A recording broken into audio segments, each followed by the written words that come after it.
Nek kon kepingin nang ngarep adoh, kon kudu ambil jarak ke belakang juga jauh. Ya tak gak? Nek kon kepingin nyaduk banter, kudu sikilmu nang mburi utawa mundur set baru penalti lak ngono. Ono ta penalti nek ngadeg ngarepe bal. Lah mesti mundur 4-5 langkah, betul enggak? Nah kita kan enggak mau mundur karena yang di belakang tuh selalu kita anggap lebih buruk, lebih bodoh, betul enggak? Nah nggak boleh, kita harus mundur ke belakang, harus lihat ke belakang. Kita harus menghargai Gajah Mada, harus menghargai Sunan Kalijogo, harus mempelajari semuanya mbah-mbah kita. Ngono ya Pak ya. Oke, sekarang sebelum saya teruskan dengan nomor, pendidikan itu kan orang mencari toh Pak. Nek kon gorong roh blinjo kan gak roh kate lapo diapakno iki blinjo iki, dipangan langsung gak enak. Kita mboten. Lombok biyen ku kira-kira pirang abad Lombok itu gak diapa-apakno. Sebab tahu ana wong jajal dipangan langsung dilepeh kita mboten. Terus berabad-abad gak ana wong jemok Lombok iki panganane setan, mesti ngomong ngono to. Lho saiki kok Lombok iku penting. Mergo nemokno kreativitas yang namanya sambel. Mbak bisa masak? Pirang macam sambel sing sampeyan iso gawe? Sambel ulek, sambel korek, sambel terasi, sambel tomat. Napa malih? Jajal ono piro ayo? Sambel bawang, sambel apa meneh? Sambel korek, sambel kecap.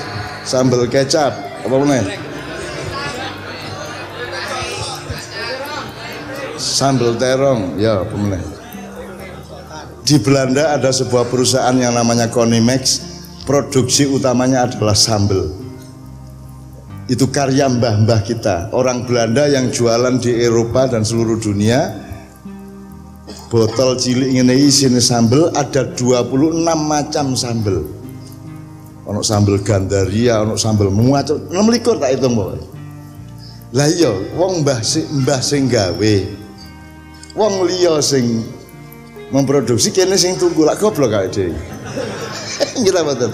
Lah kudune kene sing memproduksi karya mbah-mbah kita jual ke dunia kan ngono-ngono. Ya. Saiki warung-warung di restoran sing Jawa-Jawa iku lak sing dodol Cina-Cina sing akeh kita mboten. Cek goblok e kene iki. Kita mboten.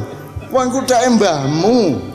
Karya kita sendiri mbok kon sing dodol Cina sing tuku lak ngono. Kudune lah kok kualik iki.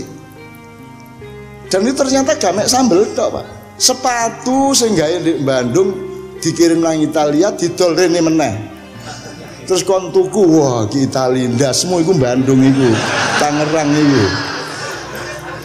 Dan itu tidak hanya sepatu, minyak juga, minyak itu loh, bensinmu itu loh.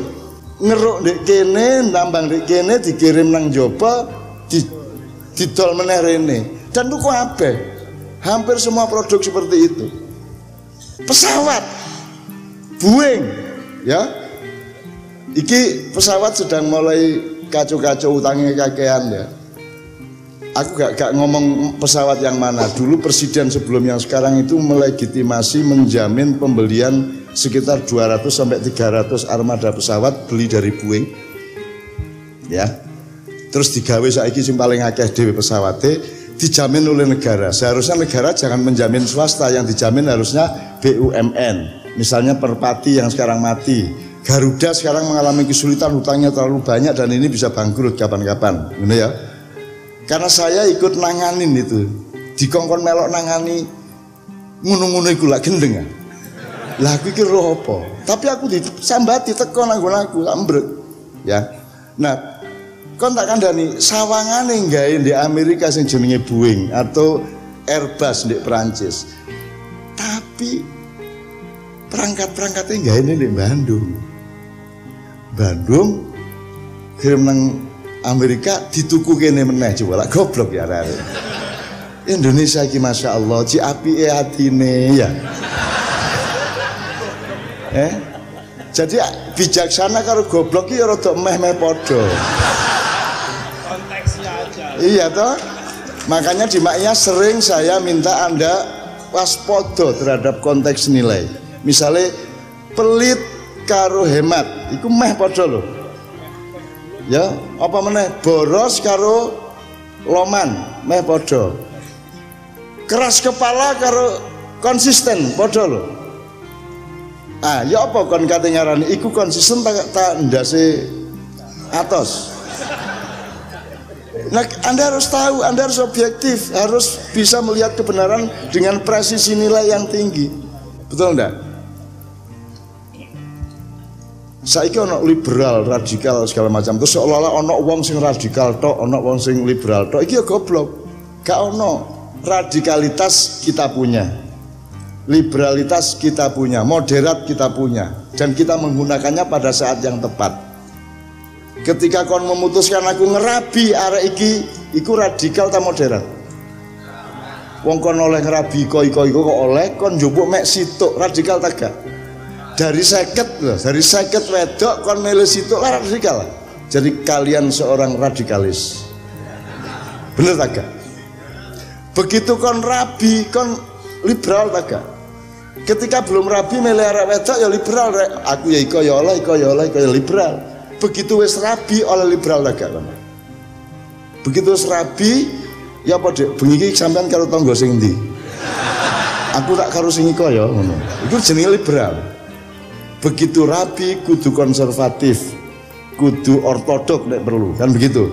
Jadi semua ada tempatnya masing-masing. Makanya kayak tadi Pak, apa namanya, policy diterjemahkan menjadi kebijakan. Menurut aku gak tepat. Violence diterjemahkan menjadi kekerasan. Menurut kalian bener tak gak? Violence itu kekejaman, kelaliman, bukan kekerasan. Nek kekerasan kudu kekerasan diperlukan lah, belummu itu nek gak keras kon rabi nek gak keras gaya apa kon. Jadi kekerasan sangat diperlukan. Ya apa arek iki? Bener tak gak? Kekerasan perlu tak gak? Lah terus anak tentara kok kelemak-kelemek. Terus tentara ini pro kekerasan, ya gak tentara ya kudu ngene ya. Polisi ya kudu tegak. Masa polisi melengkung ini? Jadi jangan tertipu oleh pendidikan barat. Kalian harus punya kemandirian dan kemerdekaan berpikir sendiri. Kalian jangan mau digolong-golongkan, ya. Ngono ya rek ya. Nyuwun sewu ya, aja meneh kok sing liberal, radikal, fundamentalis. Masa urip gak fundamental? Ya urip kudu fundamental. Masa ana omah gak ana pondasine. Masa melaku gak ada pijakan. Hidup itu fundamentalis dan saya seorang fundamentalis. Kok saya fundamentalisme itu sama dengan teroris kan gitu. Harus fundamental. Ojo meneh kok sing barat-barat, sing Islam dhewe iku lho. Kon saiki wis mulai gak iso duwe skala prioritas. Yang paling gampang wis ana dele, ana tempe penyet. Ngono ya. Ya. Iki Islame sing tempene ta sing delene? Dele gaenane sapa? Dele ciptaan, tapi tempe iku budaya manusia. Betul. Nah, Islam ciptaan siapa? Allah. Berarti Islamnya adalah dele. NO Muhammadiyah, dele apa tempe? Tempe. Upama gak ono tempe ya apa kon? Apa-apa tak gak apa-apa? Gak apa-apa. Sing penting ono dele. Gak ono tempe gak apa-apa meneh iso gaya apa liyane lak ngono. Apa saiki wong lebih mementingkan tempe daripada kedele? Apa wong-wong saiki kok kualik pikiran iya tak gak? Ojo GR ya. Kon jek 72 tahun lho ya. Singosari 92 tahun, Mojopahit meh 400 tahun. Ya. Demak berapa tahun?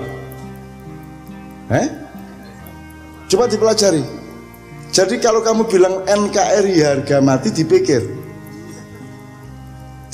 apa nih sing harga mati? Wong wis tangane wis kok tugel-tugel. UUD 45 wis kok amandemen. Iku lak sikile wis kok ketok. Nggih ta mboten? Saiki pincang kon mlakune. Lah kok harga matiku sikil sing diketok ta ketokane. Aja sombong-sombong kan. Pancasila, aku pembela Pancasila, tapi aku ngomong nang temen dah kon Pancasila itu, temen dah. Wani temen kon karo Pancasila. Sak dunya gak ono sing wani lho, kate nggawe Pancasila. Kan lho nek ono Pancasila berarti ono sapa sing ngono. Dalam hidup kita ini yang nomor satu ada siapa kalau pakai Pancasila? Ada Tuhan yang Maha Tunggal, ada Allah Subhanahu wa taala kalau menurut Islam. Aku takon. Nek kupluk lah mek kok gawe kuplukan. Sandal kok gawe sandalan. Meja kok gawe nulis. Lah ngono. Nek sego kok pangan, nek Gusti Allah iku kok apakno? Gusti Allah iku apamu? Karyawanmu, stafmu, pemilik saham. Kalau pemilik saham berapa persen Allah? Sing nyukulno rambutmu sapa? Allah. Kon iso ngodot dhewe rambutmu? Kon berkuasa atas detak jantungmu? Tidak. Kon berkuasa atas berhentinya tumbuh alismu? Iki leren iki. Bayang ana iki gak leren lak ruwene bendina ngene ya. Leren lho iki. Iki wis gaib iki. Nek menika cukul meneh ta gak? Mari ngono lek sak senti setengah senti leren iki ya. Dadi hakikate alis iku cukul ta gak? Nek cukul buktine meneng ngene. Tapi nek kon ngomong gak cukul, keroken lak cukul. Dadi sing bener ndi cukul ta gak cukul? Ayo. Wong kon niku alis gak ro kate Pancasila. Ya aku iki gak apa-apa, aku iki mek nggodho. Temenan ta nek Gusti Allah nek pemilik saham, berarti siapa yang menentukan polisi Indonesia kalau ada Allah? Pak Rektor punya kampus, Pak Rektor yang menentukan gedung itu untuk apa, ya? Mahasiswa mlebu jam piro, dosennya oleh gaji sak piro, Pak Rektor dan stafnya yang menentukan. Karena dia yang jadi rektor, karena dia punya saham, misalnya gitu ya. Oleh tagak mahasiswa menentukan sendiri kuliah jam piro. Jadi tujuan hidup manusia siapa yang menentukan? Allah. Haluan garis besar haluan negara Republik Indonesia yang menentukan siapa? Kok manusia? Lu cari dari Gusti Allah. Oleh kon menentukan. Sampean di ana arek-arek nyilih motor. Sing nentokno motor iku oleh didol tegak sampean areke. Yang punya toh? Nah, yang punya hidup ini siapa? Yang punya lautan Jawa siapa? Yang punya pulau dan gunung-gunung di Nusantara siapa? Jadi kamu mau ngambil tambang berapa, yang menentukan siapa? Yang bikin aturan siapa? Allah. Tahu pemerintah takon nang Gusti Allah. Kon nganggo Pancasila kudu takon. Kon nek gak Gusti Allah mengkrik jare Pancasila. Gak tahu takon aku. Ya apa kon? Seluruh yang kita lakukan sebagai individu, masyarakat, bangsa maupun negara, yang menentukan kemana perginya, boleh apa tidak boleh apa adalah Tuhan yang Maha Esa. Bener tak gak iki? Tahu takon nglakoni sing dikarepno Gusti Allah di Indonesia. Kon utang sak unuke wis njaluk izin ta gurung? Lak durung sih. Iya nek sing ngene Gusti Allah dhewe, jare Pancasila sing ngene iki Israel. Jelek teko. Pancasila ndasmu ngono kan. Dikipatno kan kok. Ya, ngono ya Rek ya. Oke. Ini pendidikan bukan ini. Pendidikan harus mengerti persis di mana engkau berada, mau kemana gitu ya. Kayak bal-balan lah Rek. Nek kau bal-balan mlebu lapangan gak ro posisimu kan iso nyaduk ta gak? Kon gak ro kon iku bolo A ta bolo B. Terus nyaduk balmu nang ndi? Iso nyaduk ta gak? Lah ya nek kon gak ro posisine Allah nyaduk bal nang ndi uripmu iku. Wong kon gak ro kon iku belo Myanmar Kamboja ta Indonesia. Kon iku kudu ro kon iku kesebelasan Indonesia. Itu pun kamu harus tahu kon iku kiper ta striker. Nek kon gak ro kon iku kiper. Kon katanya dobal nang ndi? Kan kudu ro posisine gelandang ta, striker ta, back ta, penyerang ta, kiper lah ngono. Kon rumangsamu striker padahal kon kiper melayu nang ngarep kon. Akeh ta gandhe Indonesia ngono iku. Kudune kiper malah pelayon nang ngarep nglebokno bal ya ta gak? malah balik didoli ndek ndi. Kita mboten. Oke, wis iki sekedar contoh. Ayo kita mengetahui itu semua secara setepat-tepatnya, karena aku mengandalkan engkau semua wahai anak-anakku untuk memimpin Indonesia yang baru, Indonesia yang lebih dewasa, Indonesia yang lebih matang, Indonesia yang lebih cerdas, Indonesia yang lebih bijaksana, untuk menjadi mercusuar memancarkan cahaya ke seluruh permukaan bumi. Amin ya rabbal alamin.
Assalamualaikum, selamat datang di Piweling Ma'iyah.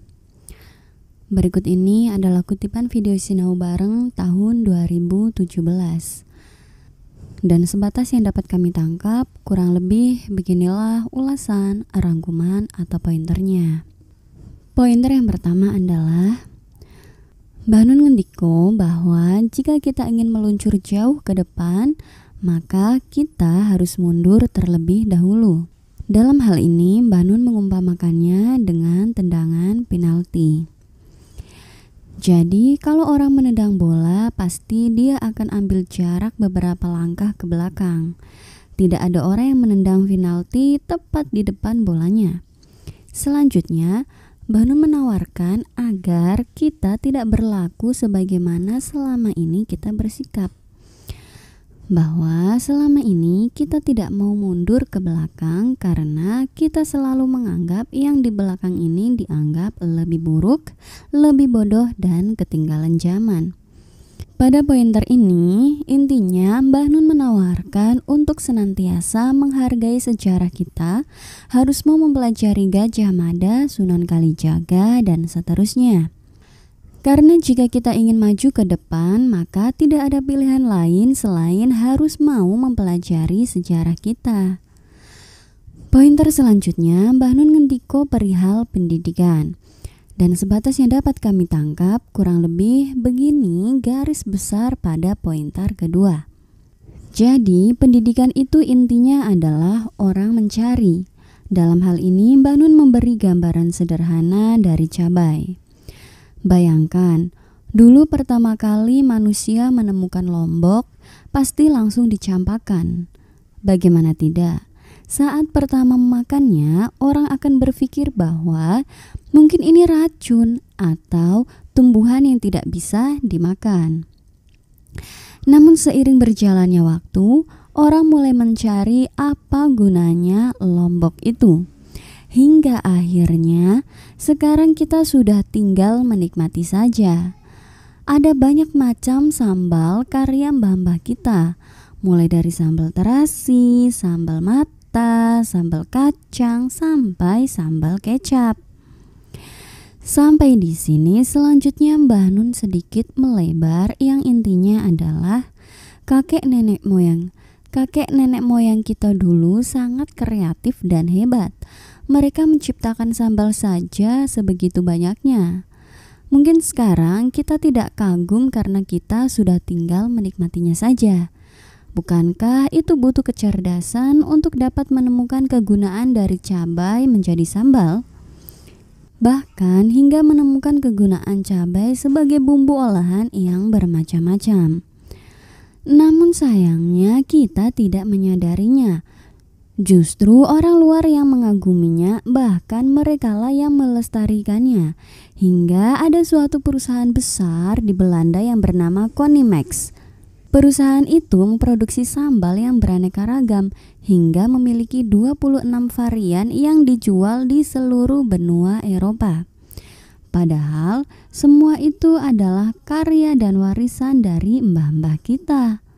Jadi seharusnya menurut Mbah Nun, mbah-mbah kita yang menemukan dan yang menciptakan sambal, maka kitalah yang memproduksinya, kemudian kita yang menjualnya ke dunia. Namun nyatanya mbah-mbah kita yang menciptakan, kitalah yang menjadi pembelinya. Dalam hal ini hampir segala hal, dari yang terkecil sampai yang terbesar. Misalkan minyak dan tambang.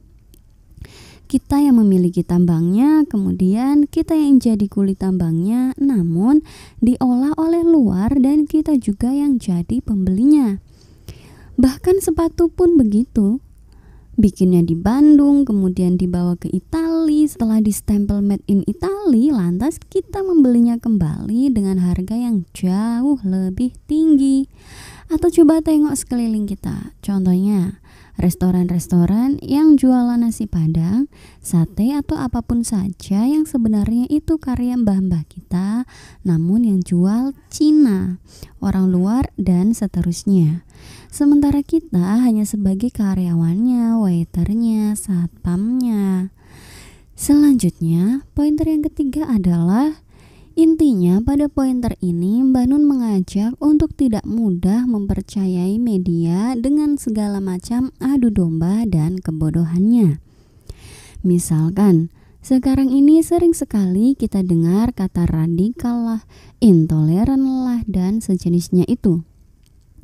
Menurut Mbah Nun, semua itu hanyalah omong kosong karena tidak ada orang radikal tok, artinya radikal, intoleran dan sebagainya itu tidak titik. Karena menurut Mbah Nun, radikal itu kita semua punya dan kita menggunakannya pada saat yang tepat. Mbah Nun pun memberikan contoh-contohnya, misalkan ketika kita sudah menikah maka kita perlu radikal. Karena dari sekian banyak kita hanya memilih satu. Namun sebaliknya ketika sudah menikah tidak boleh liberal, harus konservatif. Pokoknya Mbah Nun menawarkan agar kita jangan mau diadu domba dan digolong-golongkan. Contoh dari Mbah Nun yang lain adalah kenapa orang sekarang tidak punya skala berpikir. Contohnya ada yang menuding begini. Wah, tentara ini pro kekerasan. Menurut Mbah Nun, ya tidak begitu. Karena namanya juga prajurit, maka tentara ya harus keras. Masa tentara kelemar-kelemar? Jadi, yang kita anti itu seharusnya bukan kekerasannya, tapi kelalimannya. Karena kalau keras, manusia itu butuh kekerasan dalam segala macam hal, bahkan tulang saja keras. Cara berpikir yang terbalik-balik begitu menurut Mbah Nun karena sekarang ini banyak sekali terjadi penyalahan arti. Misalkan, violent diterjemahkan sebagai kekerasan. Padahal menurut Mbah Nun, violence itu adalah kelaliman. Sementara kekerasan itu kita perlu, masa tulang lembek. Sampai di sini, Mbah Nun pun menawarkan agar kita harus hati-hati dengan pendidikan yang dianut Barat. Dan kita harus memiliki kemandirian pribadi dan juga jangan mau digolong-golongkan. Misalkan, masa fundamentalis sekarang ini sama dengan terorisme? Pokoknya sekarang ini menurut Mbah Nun banyak terjadi penyempitan berpikir dan orang tidak bisa lagi berpikir mana yang skala prioritas. Jangankan yang umum-umum begitu, yang Islam saja sekarang kita sudah tidak bisa membedakan skala prioritas. Dalam hal ini Mbah Nun mencontohkannya dengan mengumpamakan tempe dan kedelai. Jadi Islam itu kedelai. Artinya dia langsung dari Allah. Sementara kelompok ormas Islam, golongan, tafsiran, mazhab, dan lain-lain itu adalah tempe. Artinya tempe, tahu, keripik tempe, dan lain-lain semua itu adalah ijtihad manusia. Sehingga jangan sampai kita menjunjung-junjung tempe melebihi kedelai. Jangan mentang-mentang kita fanatik dan suka makan tempe, lantas tahu kita anggap salah. Kemudian kita lupa bahwa tahu, tempe, bahkan tempe penyet sampai orek tempe, semua itu hanya ijtihad.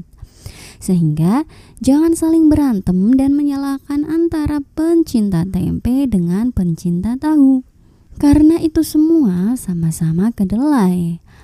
Pointer selanjutnya, Mbah Nun ngendiko perihal NKRI. Jadi menurut Mbah Nun, kalau kita mau ngomong itu tolong dipikir dulu. Misalkan sekarang banyak orang teriak NKRI harga mati. Menurut Mbah Nun, apanya yang harga mati? Wong tangannya, kakinya sudah kamu potong-potong kok. UUD 45 saja sudah kamu amandemen. Itu kan berarti pijakan atau kakinya sudah kamu potong. Kemudian sekarang akhirnya kamu jalannya pincang dan miring-miring tidak karuan. Oleh karena pijakannya atau pondasi dasar sudah kamu robohkan. Lo kok sekarang bilang harga mati? Yang harga mati itu potongannya apa yang dipotong? Atau contoh yang lain, misalkan sekarang orang-orang seolah-olah ada yang paling Pancasilais, sehingga menuding-nuding orang lain tidak Pancasilais. Padahal nyatanya orang yang lantang teriak paling Pancasilais biasanya justru merekalah yang menghancurkan Pancasila. Pointer selanjutnya, Mbah Nun sedikit membahas Pancasila. Jadi menurut Mbah Nun, Pancasila itu sungguh sangat tinggi dan ampuh. Bahkan tidak semua negara berani memakai Pancasila. Karena di dalam Pancasila ada ketuhanan yang Maha Esa. Jadi seharusnya kalau memang benar-benar Pancasila sebagai acuannya, maka seharusnya Tuhanlah yang menjadi pertimbangan utamanya. Karena dialah pemilik sahamnya. Kemudian Mbah Nun bertanya, tapi prakteknya negara ini pernahkah bertanya apa yang dikehendaki Tuhan di Indonesia? Misalkan negara ini hutang sebegitu banyaknya, apa pernah minta izin kepada Tuhan? Atau contoh kecil lainnya, misalkan apa pernah rapat DPR kemudian Tuhan menjadi titik beratnya? Misalkan apa ada rapat DPR bilang begini, kalau menurut Tuhan ini dilarang, menurut Tuhan seharusnya begini. Atau contoh yang paling umum, misalkan nambang sebegitu banyaknya berpuluh-puluh tahun, apa pernah izin dengan pemilik sahamnya? Atau setidaknya misalkan bersyukur, mengadakan syukuran atau sejenisnya, apa pernah begitu?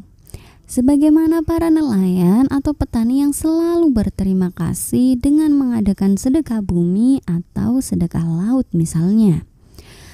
Oke, mungkin ada sebagian yang tidak setuju dengan contoh itu dan kurang sependapat dengan sedekah bumi atau tidak setuju dengan tata cara atau apapun saja.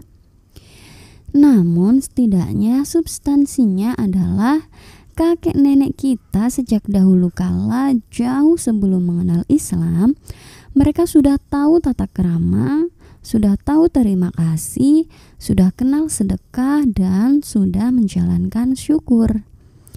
Pointer yang selanjutnya adalah intinya Mbah Nun mengungkapkan semua hal tadi dalam rangka agar kita mengetahui posisi, letak, dan mau kemana kita. Dalam hal ini, Mbah Nun mengumpamakannya dengan istilah sepak bola. Misalkan kita tidak tahu kita ini tim B atau tim A, terus kita mau nendang bolanya kemana. Belum lagi kalau kita ini tidak tahu posisi kita ini back atau kiper atau penyerang. Lah kita ini kiper kok malah lari-lari ke depan. Belum lagi ada wasit kok ikut nendang bola. Bahkan pemainnya malah bawa beluit sendiri-sendiri. Prit anti NKRI, prit radikal, prat prit terus. Pokoknya sekarang ini semua saling menghakimi, semua saling tuding. Semua itu terjadi mungkin karena kita tidak tahu posisi, letak, dan tujuan kita, sehingga kita terus-menerus disibukkan dengan kebencian dan permusuhan seperti sekarang ini, dan sangat mudah diadu domba. Kemudian pointer yang terakhir adalah Mbah Nun kembali mengajak, ayo kita mengetahui semua itu dengan setepat-tepatnya agar kita menjadi lebih baik sebagai bangsa dan negara. Di akhir, Mbah Nun pun ngendiko bahwa beliau sangat mengandalkan generasi muda untuk memimpin Indonesia yang akan datang dengan lebih dewasa, lebih cerdas, lebih matang, dan lebih bijaksana. Sehingga Indonesia akan menjadi mercusuar yang memancarkan cahaya ke seluruh permukaan bumi. Oke dulur-dulur, sampai di sini dulu ya ulasan atau pointernya. Sebenarnya masih ada begitu banyak hal yang dapat kita pelajari bersama dari kutipan Sinau Bareng pada video ini. Ulasan, pointer atau rangkuman yang kami ungkapkan itu hanya sedikit gambaran saja. Dan semua yang kami ungkapkan itu bukanlah sebuah kebenaran. Hanya saja semoga dapat sedikit menambah referensi. Mohon maaf atas semua kelemahan sudut pandang kami. Matur suwun dan sehat selalu saudaraku. Wassalamualaikum.